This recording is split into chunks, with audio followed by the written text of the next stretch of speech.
We're on the Renaissance Network and the Talk America Radio Network affiliates. We're going back to the phone lines. Todd, you're there? Mr. I'm Todd? Here. Yes. Well, I don't know what they do. Hello? Okay, good. Lawrence and Merlin, you're on with Todd Nettleton. Hi. I've been a huge fan for about just years, and this is the first time I've ever tried calling. Thank you. I think that the 2 calls ago, Russell, is basically the voice of the majority. You know, a lot of people aren't informed. They don't really know what's going on. I mean, Russell sounded very confused. He was talking about, I think he said where you could find a good Nicky. And it's just, you know, people need to know what's going on in the world. But what I'm having trouble understanding, Todd, is you're saying you're trying to reach out to Christians that are persecuted across all over the world. But, I mean, for what, 1,500 years now, it's been Christians that have been in charge of doing a lot of persecution against a lot of religions. I'm not trying to bash Christianity. I'm a Christian myself. But, you know, we haven't exactly had a clean slate, you know?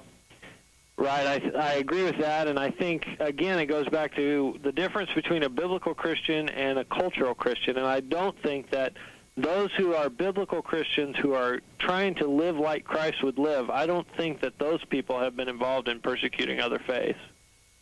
Right, I mean... Whoa. Well, what about slavery? Whoa, what was that? Armstrong. Wait a minute, Todd. That was based on the Bible. Hello? That was biblical faith. That was persecution. I agree with you. So what are you saying? I think that was wrong. I don't think there's any way we can say that. You just said you don't think anybody who was persecuted who based it on biblical faith. That's just not true. Get him, Armstrong. No, I'm not getting it. I'm just talking about truth here now. I mean, come on. I can't let you just slide by with that. So talk about that. So what are you saying to us? I think that those who practice, in my opinion, those who practices biblical Christianity tried to live their life like Christ lived his would not have owned slaves.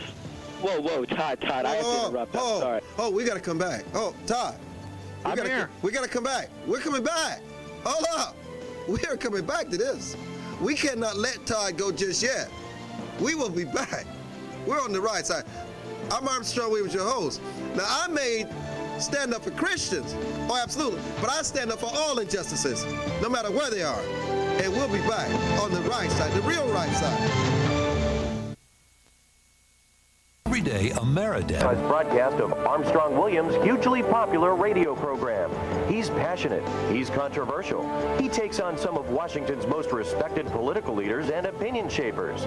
He cuts through the... Hey, welcome back to the right side with your host, Armstrong Williams, and I guess Todd Nettleton, voice of tomorrow. Marty, someone I have tremendous respect for. Todd, help me explain what you're trying to say.